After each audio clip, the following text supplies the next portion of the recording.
In this video, we are going to figure out how to scrape a website into a CSV file. Now, this video is mostly focused on the concepts behind doing it and what you have to think about when selecting elements and saving them into a CSV format.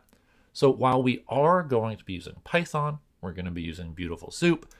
If you are working in another programming language, if you're using another tool like Selenium or Playwright or anything like that, you will still be able to get concepts out of this video that are going to help you scrape as long as your target is pulling content into a CSV.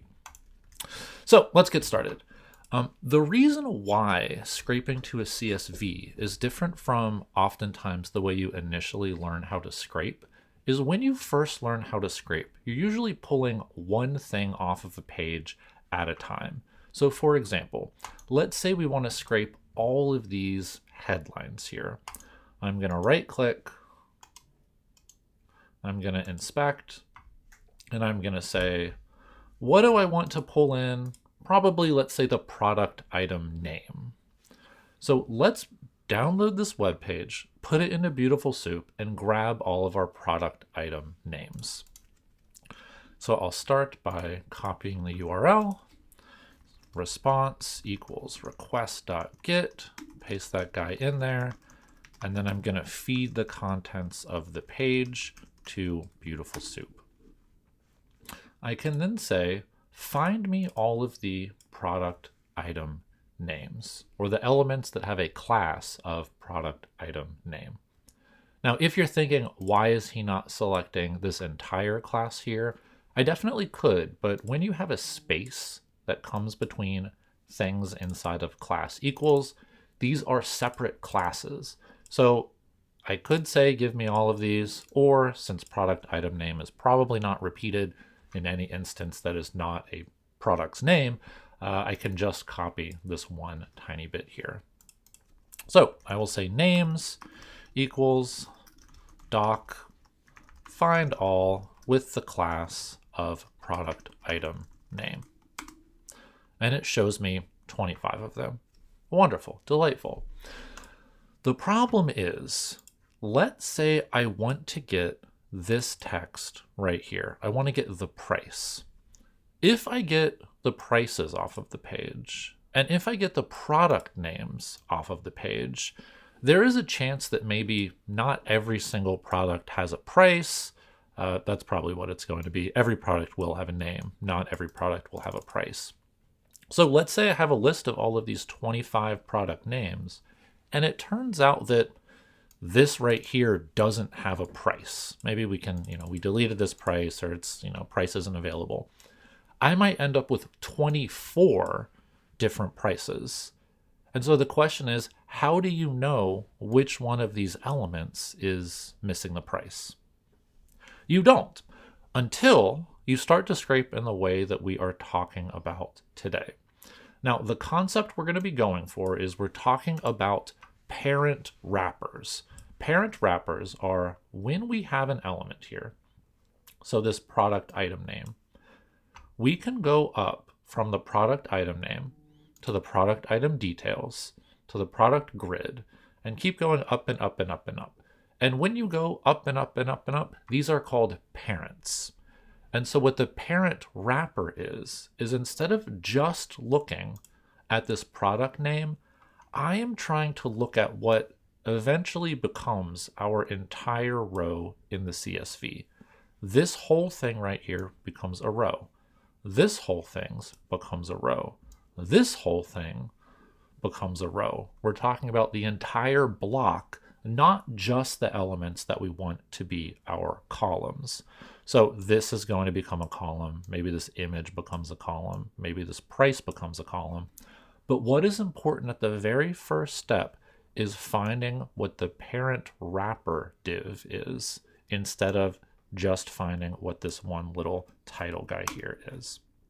So the way to do that is to just go up and up and up and up until we find some sort of div or li or something that surrounds the entire section that we want to be our row. So in this case, we have this div option. We also have the LA. The OL is all of the content on the page. So we're probably going to look at either this LI or this div right here. Oftentimes there are multiple potential wrappers and there's no real, I'm sure if I chose the LI, I would be fine. I'm sure if I chose this one here, I would be fine. I am going to pick the LI with the class of product item just because, I don't know, it seems nice to me. So if I say, let's copy class equals product item, I'm going to call this, let's say products, doc find all class of product item, and I have 25 products. And if I look at the very first product, I see all kinds of stuff, all kinds of garbage here. Usually when you're working with Beautiful Soup, you're just going to pull out the text. But if we just pull out the text of this product, it's all kinds of stuff. It has the price, it has the title, it has add to cart, it has add to compare. We are not trying to get the text of the parent wrapper. What we want to do is go through every single one of these parent wrappers and say, hey, parent, I would like part of your child. I would like the title just for you. I would like the price just for you. We're going to go through every single one of these products and print out the first product's title, the second product's title, the third product's title, the first product's price, the second product's price, the third product's price. Anytime you want to do the same thing to every single element of a list, you're going to use a for loop. So we're going to do for product in products, and I usually just like to print a dashed line at the top because it makes kind of seeing what's going on a little bit easier and seeing the break between every single one of these products. So now that we are inside of this very first product, we want to say, hey, product, I would love to get your title. And as we saw before, when we said product item name, and if we inspect here, we would like the product item name. Previously, we said, hey, doc, I would like for you to find everything on the web page that has the class of product item name. But this time, we only want the name for this one product. We only want the name inside of this product item, inside of this block right here. So instead of saying doc.find or doc.findAll, instead of doc, we're going to do product because we just want to find it, the one that is inside of this block. And instead of find all, we just want to find one of them. We just want to find the one for this single product. And so again, the class is product item name. So I'm going to find the thing with the class of product item. Oh, sorry, it's a dash. Product item name. So if I print that out, I'll probably do the text there. And there we go. So that's the first name, second name, third name. Oftentimes when you're scraping, you'll have a lot of white space before and after certain elements. So instead of just doing text, we could clean this up later after we push this to a CSV, but I'm going to add .strip here to remove the white space from the beginning and the end. So there we go. This is the name of the first item, name of the second item, name of the third item. Wonderful.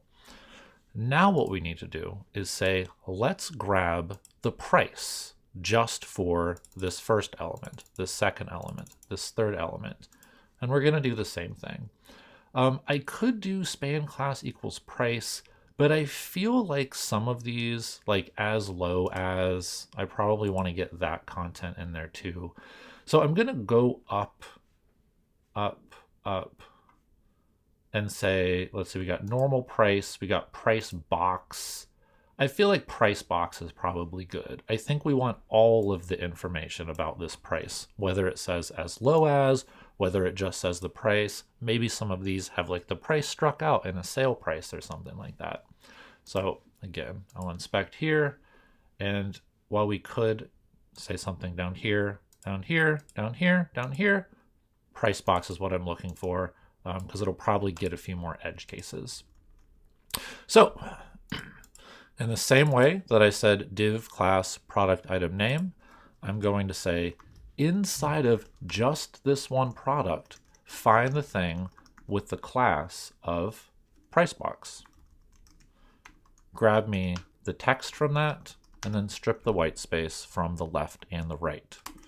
When I run this, I get the price, I get the price, I get the price, and we see even down here where it says as low as $198, it works perfectly fine. And so now we need one more thing, which is this link here. So I'm going to grab the A tag. I could probably just say, find me the A tag. I am instead going to be a little bit more specific and look for the product item link. So I'm going to say, let's find the element with the class of the product item link. And instead of the text of it, I want to grab the href because I'm looking for this URL here that is inside of the tag, not the text that is inside of it. So Shift Enter, I run it, works great, got all of my content here. I like to think that the steps that you're going to go through here are first, you're going to make a for loop over all of your items, whatever is going to be your final rows. Second, go one by one through whatever is going to be your columns.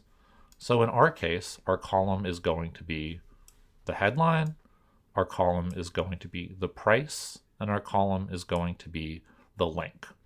And you go one by one through each one of them, printing out either the text or the attribute that you are looking for. You have to make sure of two things. This is not doc. This is not find all. Note that because we just want the name of the very first product to associate with the price box of the very first product to associate with the URL of the very first product, doc would find the first product item name over the entire page.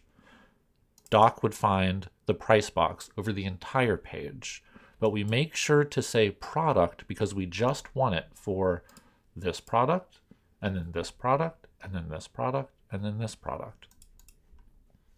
Second, because each one of these only has one price, only has one title, only has one URL, we are going to use .find instead of .findAll. If you're someone who's using select and select one, find is the same thing as select one, and find all becomes select. I don't know why they switch like that, but that's the world that we live in. So now that we have this, we want to start to move it. Instead of just printing it out, we want to put it into a CSV file.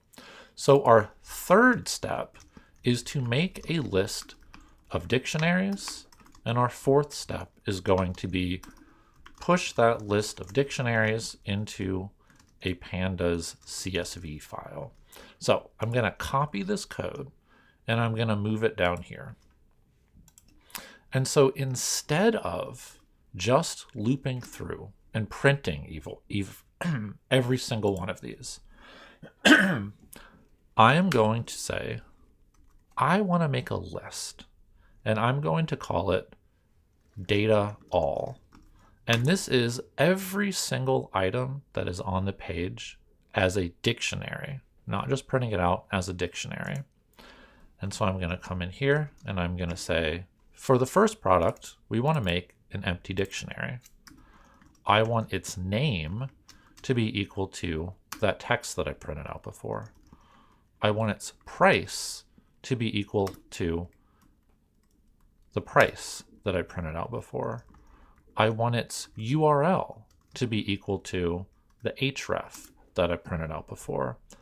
If you're following along with this very specifically, without a doubt, you will forget to remove that print there, and then your name or your price or your URL might not look good. So if later on you end up thinking, why is something so strange about the way my content looks, or why is my name, price, or URL missing, maybe take a look and make sure you deleted the print around this content right here. Then after I have this, let's just print it out at first. Uh-oh, one of these didn't work. One of these doesn't have a price. It yells at me and say, there is no price box for this one element here. This is going to happen to you a lot whenever you're scraping, especially content missing URLs, or again, if one of the elements is missing. What I like to do in this situation is I want to say, hey, Python, try to get the price. And if you can't get the price, just skip it. That's what try, except, pass is going to do. So try is going to attempt to run this code.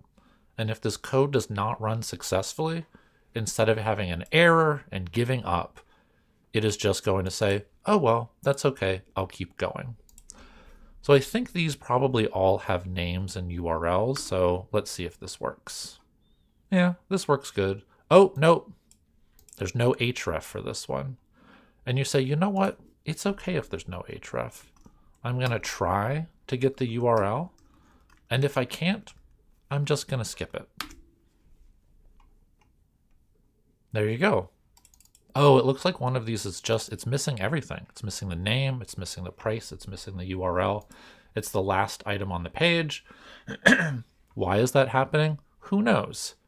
But the great thing about saving this to a CSV is you can clean that up later.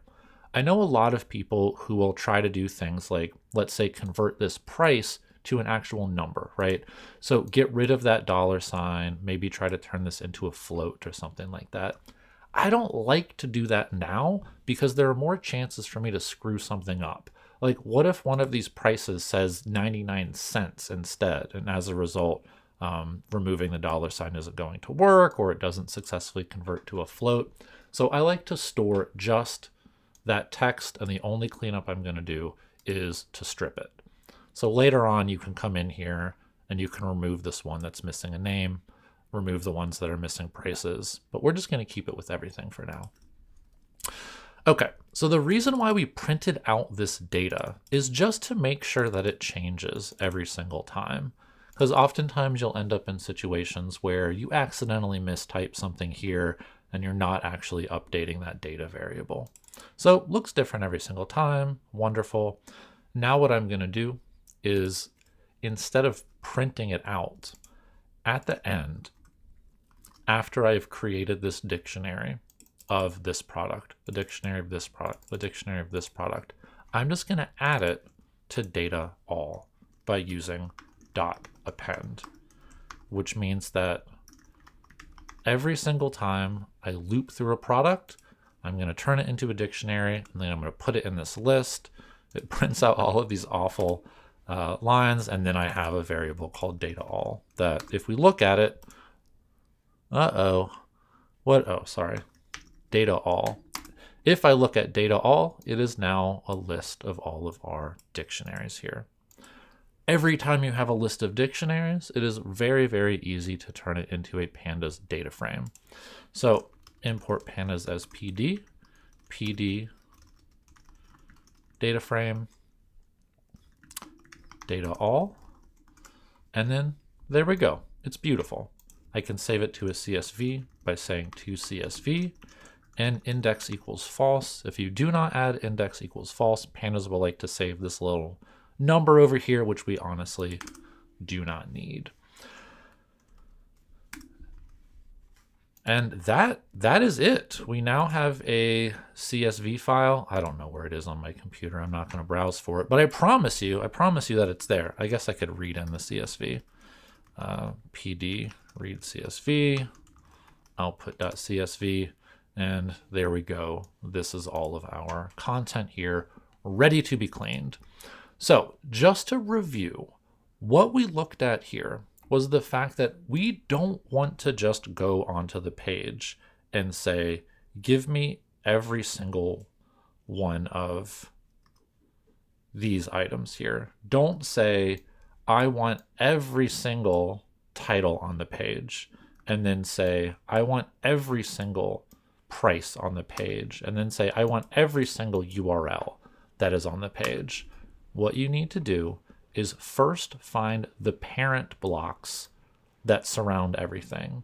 In this case, it was product item right here. The way you find out what it is just by clicking what you're interested in, inspecting what you're interested in, and then going up, up, up, up, up, up, up the tree until you find something that surrounds everything that is going to be a single row of your data. Once you have found what that class is, or that ID is, or whatever it might be, in order to select all of those, you say, hey, get all of those off of the page. You'll probably end up with a few, 20, 25, 40, however many things you have to select off the page. Then you create a loop, and inside of that loop, you say, hey, I just want the title. I just want the price. I just want the title. I just want the price. And you're looking for them one at a time. Again, it is not doc find all in here. For us, it's product, because we're just looking inside of this single product. And then we are saying find because we just want the very first item name. We just want the very first price box that is inside of this one product. And there you go. I think you're probably going to be good to go now. Again, this is a concept that works with any sort of scraping tool, whether you're scraping with BeautifulSoup, Selenium, Playwright. The code will be different, but this pattern right here, where you have a empty list, and every single time you head through that loop, you add a new element on, is going to happen every single time, no matter what you are scraping. So go forth and scrape, I guess.